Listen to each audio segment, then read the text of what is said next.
Hello, good morning students and welcome to the class. This is the 8th class SS first lesson and last session of the first lesson. In the previous session we have learnt about the Battle of Plassey.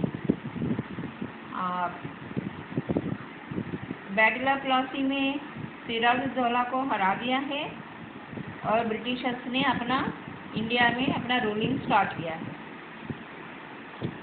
ये हमने इससे पहले वाला में पढ़ लिया है। The defeat at Plassey marked the beginning of British rule in India.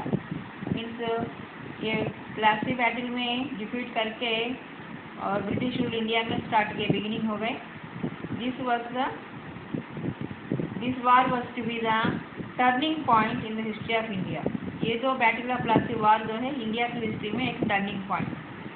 इसके बाद आपको यहाँ पे थिंग्स टू नो दिया है दो। इसमें do you know how Plassey got its name. जो बैटल ऑफ प्लासी एक जगह है, वहाँ पे जो है ये प्लासी का नाम कैसा आया है। The original name means Plassey. इसका असली नाम है ओरिजिनल नेम पलस्सी।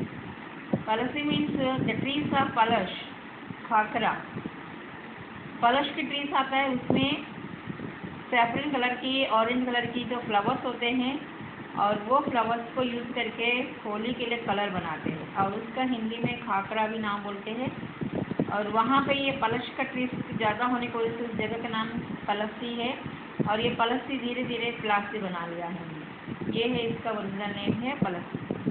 और नेक्स्ट एक और है, had Sirajuddaulah won the battle of Plassey what would have been its empire. मतलब ये बैटल ऑफ प्लासी में सिराजुद्दौला को हरा दिया गया है, वो पीठ पीछे स्टैब करके उनकी चीफ कमांडर को ब्राइब देके यानी लालच दिखा के इनको हरा दिया है। यानी असली न्याय से ट्रूथफुली युद्ध करके नहीं हरा दिया, अनलॉफुली हरा दिया। अगर सिराजुद्दौला का जीत गया है ये बैटल ऑफ प्लासी में तो क्या होता है, उसका रिजल्ट क्या होता है, ये सोचने वाली बात। अगर सिराजुद्दौला जीत गया है तो ब्रिटिश इंडिया में ब्रिटिशर्स की रूलिंग स्टार्ट नहीं होता। ओके, नेक्स्ट अनदर बैटल हुआ है बैटल ऑफ बक्सर। बक्सर एक जगह है, वहाँ पे हुआ है दूसरा एक युद्ध। इसका बारे में अभी पढ़ते हैं, ये कैसा किस किस के साथ हुआ, इसका रिजल्ट क्या है। और ये बैटल ऑफ प्लासी में सिराजुद्दौला का जो चीफ आर्मी है उसका वादा किया था उन्होंने। सिराजुद्दौला को हराने के बाद मीर जाफर, उसकी सेनापति मीर जाफर को बंगाल के नवाब बनाने की प्रॉमिस किया ईस्ट इंडिया कंपनी ने। तो इसी प्रकार एज ए प्रॉमिस तो East India Company appointed Mir Jafar as nawab of Bengal. जैसे उन्होंने प्रॉमिस किया है वो युद्ध में इनके साथ हाथ मिलाने से उनको बंगाल के नवाब बनाएंगे, ऐसा ही है। East India company battle of Plassey के बाद मीर जाफर को बंगाल नवाब में अपॉइंट किया है, यानी बंगाल की नवाब बनाया। Robert Clive also went back to England. तो ये बैटल ऑफ प्लासी में जो रॉबर्ट क्लाइव था उनकी गवर्नर जनरल और इनकी गवर्नर रॉबर्ट क्लाइव ये युद्ध के बाद नवाब बंगाल के नवाब मीर जाफर को बना के वो वापस इंग्लैंड चले गया। With the passage of time Mir Jafar became hostile towards the British. और कुछ समय बीतने के बाद ऐसा ही मीर जाफर नवाब बन गया बंगाल का। उसके बाद कुछ समय के बाद मीर जाफर धीरे धीरे ब्रिटिश की तरफ hostile means feeling opposition, unfriendly.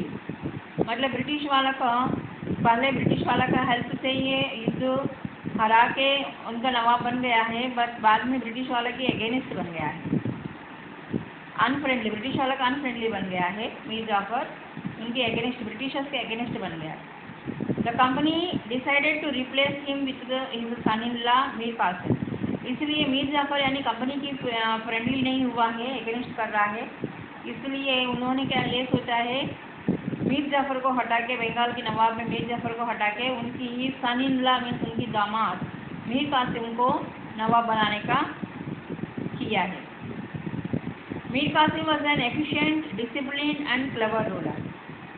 और मीर जाफर को हटा के उनकी son in law Mir Qasim को बंगाल के नवाब बनाया कंपनी, क्योंकि मीर जाफर कंपनी की तरफ अपोजिशन दिखा रहे हैं, यानी कंपनी की तरफ से फ्रेंडली नहीं कर रहे हैं, इसलिए और मीर कासिम अल्सा रूलर है efficient. Efficient means well planned, systematic, organised, मतलब वो अच्छा काम करने वाला है, काम करने में, रूलिंग का काम करने में अच्छा सिस्टमैटिक ऑर्गेनाइजिंग से कर रहा है।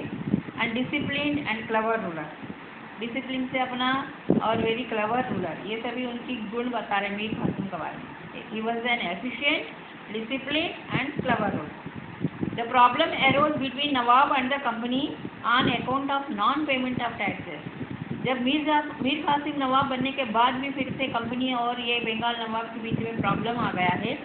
वो इसलिए है, पहले जो कंपनी यहाँ पे बिजनेस ट्रेडिंग करते हुए टैक्सेस, बंगाल नवाब की टैक्सेस माफ़ किया है, वो टैक्स के बारे में ही युद्ध हुआ था। मतलब ट्रेडिंग की टैक्स नहीं देते थे, ओनली एनुअल अमाउंट, यानी साल भर के इतने अमाउंट देते थे। बट ये इससे पहले हमने पढ़ लिया है, सिराजुद्दौला का जो दादा जो है बंगाल के नवाब मुर्शिद कुली खान, उन्होंने स्टार्ट किया है, अपोज किया है, नहीं पूरा टैक्स करना है, ऐसा नहीं है ऐसा। वहीं से उनकी प्रॉब्लम चल रहा है, वही फिर चालू हो गई यहाँ पे नॉन पेमेंट ऑफ टैक्सेस। जो कंपनी है बंगाल नवाब की टैक्स जमा नहीं कर रहे, उसी के बारे में वापस प्रॉब्लम चालू हुई, which ultimately brought both the forces face to face with each other in 1763। और ये टैक्स ना जमा करने के, नॉन पेमेंट ऑफ टैक्सेस के रीज़न से वापस बंगाल के नवाब जो मीर कासिम वापस कंपनी की, दोनों के बीच में, बंगाल नवाब मीर कासिम और ईस्ट इंडिया कंपनी के बीच में फिर से युद्ध हुआ है। Both the forces face to face means फिर से वार हो गए, वो युद्ध हुआ है, वार हुआ है 1763 में। Mir Qasim was defeated by the company but he escaped. But ये मीर कासिम को कंपनी ने हरा दिया है, मतलब मीर कासिम हार गया है कंपनी के हाथ में, फिर वो एस्केप हो गए, वहाँ से वो चले गया है, इनके हाथों में नहीं आया, हारने के बाद वो वहाँ से चले गया है। He reorganised his army along with the forces of nawab of Awadh Shuja-ud-Daula and Mughal emperor Shah Alam. यहाँ से वो एस्केप होके वहाँ पे अवध मीन्स अभी उत्तर प्रदेश में जो लखनऊ है वो है, अवध राज्य है, अवध नवाब के पास गया है, और अवध नवाब का नाम है शुजाउद्दौला, और वो अवध नवाब के हेल्प शुजाउद्दौला, और वहाँ पे जो मुगल एम्परर शाह आलम II भी आया है, उन दोनों का हेल्प से वापस वो अपना आर्मी को ऑर्गेनाइज करके अपना सेना बना के इनके साथ फिर से युद्ध करने आया है। Their combined forces met the company forces at Buxar in 1764। combined forces means यहाँ पे जो बंगाल नवाब मीर कासिम यहाँ से चले गया है, वहाँ अपना आर्मी फिर से ऑर्गेनाइज किया। फिर अवध की नवाब शुजाउद्दौला, उनकी फोर्सेस, और मुगल एम्परर शाह आलम, उनका मुगल एम्पायर का जो शाह आलम का फोर्सेस, ये तीनों राज्यों का फोर्सेस लेके कंबाइन होके तीनों मिलके बक्सर एक जगह है, वहाँ पे 1764 में फिर से कंपनी के साथ, ईस्ट इंडिया कंपनी के साथ युद्ध किया है।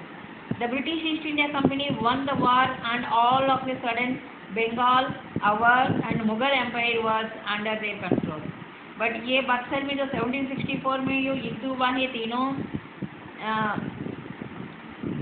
कंबाइंड फोर्सेस के साथ, बंगाल नवाब और अवध नवाब और मुगल एम्पायर तीनों के फोर्सेस के साथ, इस युद्ध में भी ईस्ट इंडिया कंपनी ने जीता है, मतलब ये कंबाइंड फोर्सेस वह हार गया। ऑल ऑफ ए सडनली ये जैसे ये युद्ध में कंपनी ने जीत लिया, तब ये बंगाल और अवध यानी लखनऊ की, अभी लखनऊ बोलते हैं उत्तर प्रदेश में, अवध की नवाब अवध का एंड मुगल एम्पायर, ये तीनों राज्य पूरा ईस्ट इंडिया कंपनी के अंडर आ गया है। Robert Clive was sent to India to take control of the situation. इससे पहले रॉबर्ट क्लाइव इंग्लैंड चले गए तो वापस उसको ये सिचुएशन यानी दूसरा एक युद्ध हो गया, तो अभी उनकी बढ़ गया है, उनकी जो टेरिटरी पहले सिर्फ एक ही था, बंगाल नवाब में थोड़ा सा ही ले लिया था, उनको कुछ ही एरियाज का टैक्स लेने का अधिकार था अभी, और अवध का भी, और बंगाल के साथ साथ पूरा बंगाल और अवध और मुगल एम्पायर तीनों आ गया, तो वापस रॉबर्ट क्लाइव को कंट्रोल करने के लिए सिचुएशन यानी और ऐसा ही उनके राज्य देखने के लिए यहाँ भिजवा दिया। That's how the east India company, A trading company, emerged as a political power in the subcontinent of India। यानी इस प्रकार ईस्ट इंडिया कंपनी पहला सिर्फ ट्रेडिंग करने के लिए आए थे, बट वो यहाँ पे एक पॉलिटिकल पावर में बन गया। पहला बंगाल नवाब को हरा के उनमें से थोड़ा कुछ एरिया ले लिया। उसके बाद धीरे धीरे बक्सर, बैटल ऑफ बक्सर में तीनों फोर्सेस को हरा के बंगाल और अवध और मुगल एम्पायर तीनों राज्यों को अपना अंडर ले लिया। इस प्रकार अपना पॉलिटिकल पावर को इंडिया में स्ट्रांग बना लिया। And that's all today, this is the lesson and you read the lesson again very well and underline the point. Thank you.